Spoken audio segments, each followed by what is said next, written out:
Hey folks, welcome back to Wild West Barbecue. Today we're going to do a review of the Meatstick wireless probe system and compare it to its direct competitor, the Meater. So stay tuned.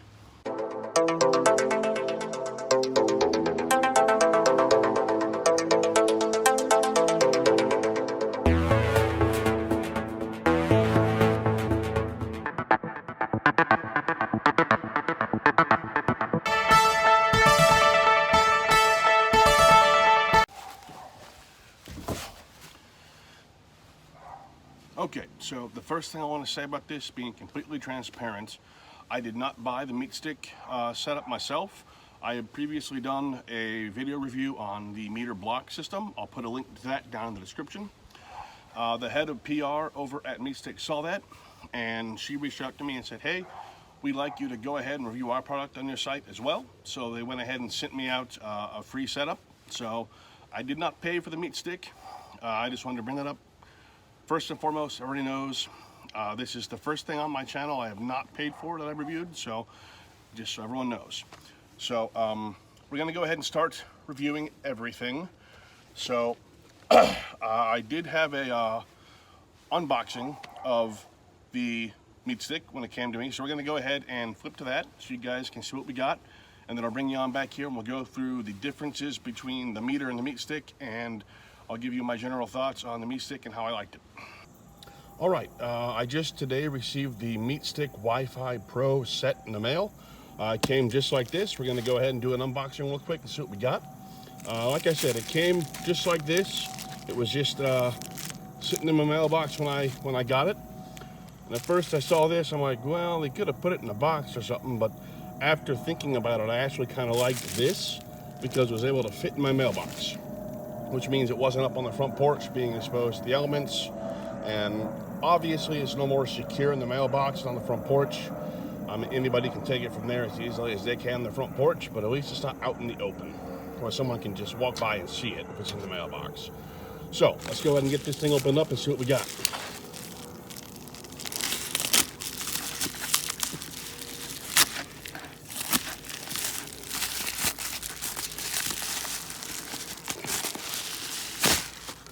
All right, so it comes with a nice little case. It's got all of this stuff in there. We're gonna go ahead and open this up and see what we got.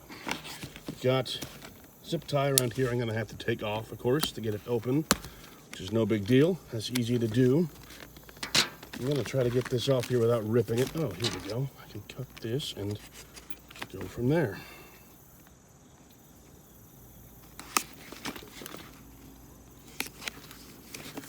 There we go. Well, so much for not ripping it. That's all right.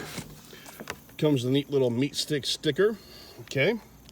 Don't know if I'll use that, but I got one. So let's go ahead and see what's in this nifty case they give you with it.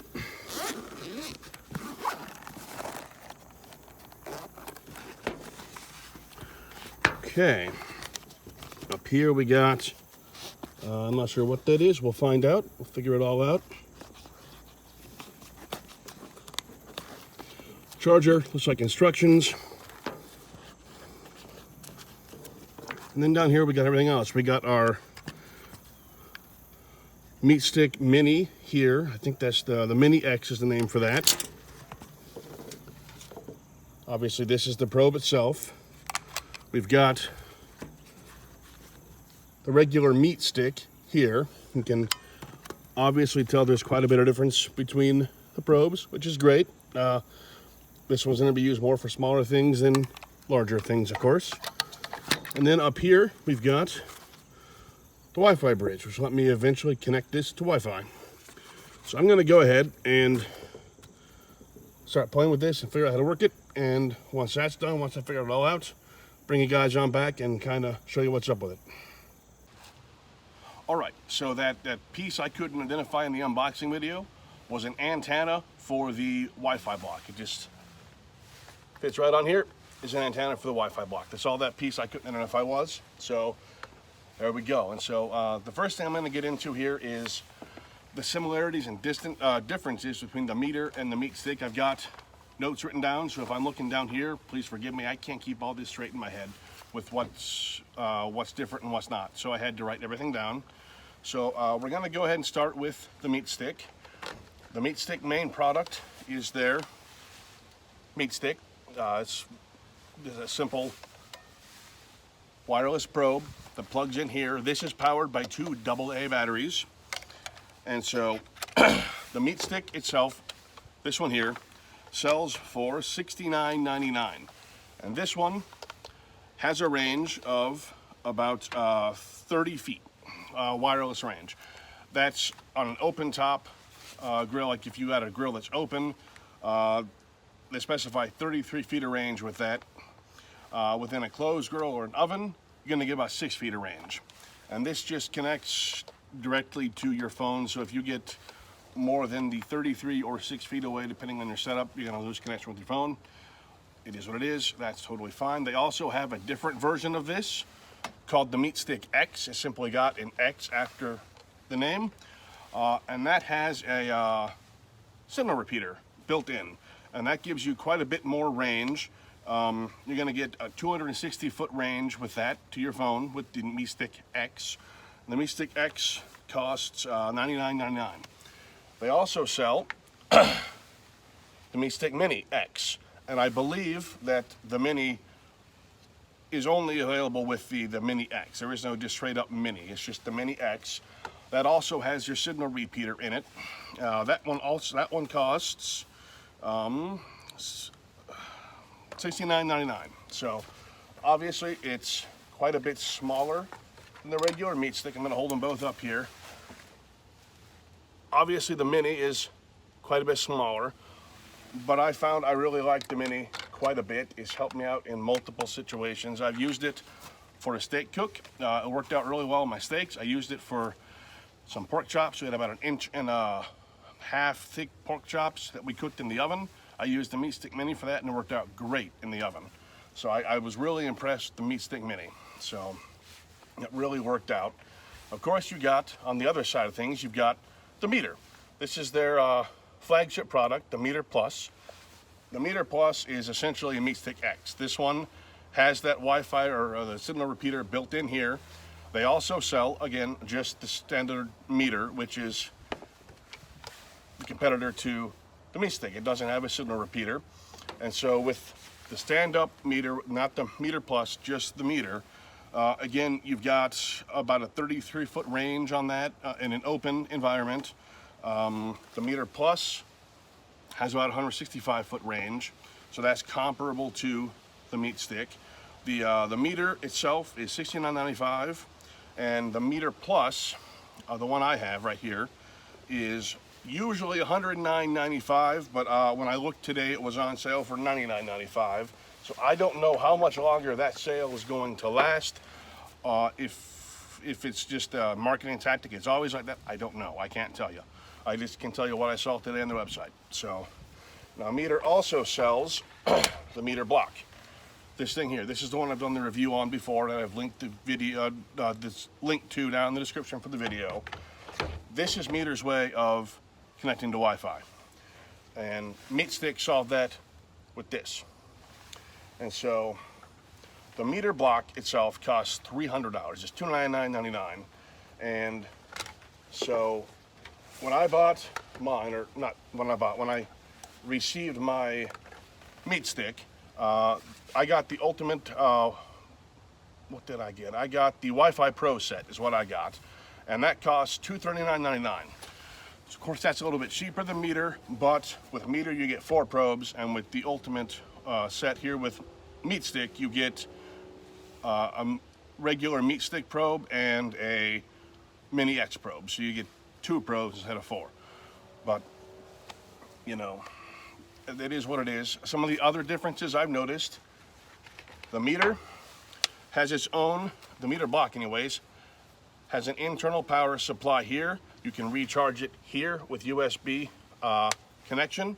And so what that means is I can go ahead and turn this on right now. You can see the little red light up top, and you can see it's starting to, I can't tell if you can tell on the camera, but it's starting to come on.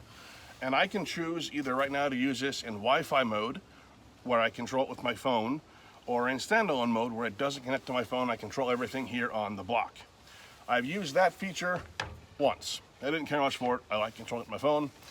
but if you want to use it that way, that option is available. Now, Meatstick. This has no internal battery for the Wi-Fi connection. You have to have it plugged in to something, and Meatstick advises you use a portable power bank, similar to what I showed off in the meter video I did earlier. So this does not have any internal power supply. That let them make it a lot smaller. It means you don't have to bother recharging it. But if you don't have a way to connect to power, you're hosed. If you forget to charge your power bank up and don't have an extension cord, you can't use that. So if that's an issue for you, it is there, just so everybody knows. So as far as the probes themselves go, meter probes, they have temperature range of internal temp from here to here, goes inside the meat. That has a maximum temperature of 212 degrees. From here to here is supposed to be outside the meat, and on the meter, that has a maximum temperature of 527 degrees. And Meatstick is a little different. Meatstick advises to take your meat and stick this entire thing into the meat, which is what I've done. They advise you to stick it as far in as you can. I've done that. And now this portion that goes in the meat has a maximum temperature of 212 degrees, just like the meter. That is exactly the same as the meter. This back portion, however, has a maximum temperature of 572 degrees versus the meter's 527 degrees. So this one can withstand quite a bit more ambient temperature than the meter. And Meatstick says these are also good for using in sous vide. I do not personally have a sous vide system. I can't test that. But if you want to use Meatstick with sous vide, Meatstick says you are absolutely able to do that. Meter does not make that claim. So if sous vide is important to you, Meatstick might be the way to go, because Meatstick says yes, you can use sous vide, whereas Meter makes no claims to that. So I think I've covered most of the similarities and differences here. I'm going to go ahead and get into the general review portion now. I did multiple cooks with this, and on most of them I did a direct test between Meter and Meatstick. I would have two pieces of meat going. In one case I did steaks. I had a couple of steaks out, and I had the Meatstick in one steak, I had the Meatstick Mini in the second steak, and I had a Meter probe in the third steak. And then I did meatloaf. I did two meatloafs. I had the main Meatstick, not the Mini, in a meatloaf, and the Meter in a second meatloaf. And then I did pork butt, where I had the main Meatstick, not the Meatstick Mini X, and a Meter in the second pork butt. And I have to say, doing all those tests, I generally preferred the Meatstick, because there were multiple times where Meter lost connection with the probe. The Meter block itself was still connected to my Wi-Fi, get on my app and check it, but the probe that was in the pit, it lost temperature with. In fact, on the meatloaf cook, I ended up inserting 2 Meter probes into my meatloaf to monitor it, because I was having trouble with it keeping connection with the one probe I had inserted. Meatstick never lost connection. So to me, that's a point in Meatstick's book. They definitely have a better connection between the Wi-Fi hub and their probes than Meter does. So that's a big bonus in my book. As far as ambient temperature goes, I'm not sure on the Meatstick yet. I have to use it a few more times. From what I gathered, especially on the pork butt cook, for most of my pork butt cook, it looked like it was maybe reading a little high in terms of ambient temperature, which kind of surprised me, because I tend to pull the pork butts right from the fridge, and with the ambient temperature being that close to that much cold meat, I figured it would be the opposite. I figured I'd get a lower reading, but it seemed like it was getting a kind of high reading for most of the cook. But for me, I'm not too concerned about it. Now, if you're the kind of cooker, or the kind of cook that likes to sit down and say, well, I want to know within 5 degrees where my pit's at all times, maybe these kind of systems aren't for you. For me, if I'm within 50 degrees, I'm more than happy. So for me, it's just a general thing to make sure, oh, it's not getting down to 200 and below, or up above 350. You know, I'm completely happy with a 50-degree swing. So all told, I would definitely recommend the Meatstick. I think it was a really nice product. I'm probably going to end up using it over the meter for most of my cooks simply because of the connection issue I mentioned earlier. That's pretty much all there is to it. If you got any questions, go ahead and ask them in the comments. If there's something I didn't cover, definitely let me know. I can answer in the comments or do a follow-up video later. I have no problem doing that. So if you got any questions, let me know. Thanks for watching. Please subscribe. It helps new viewers find my content. So until next time, guys.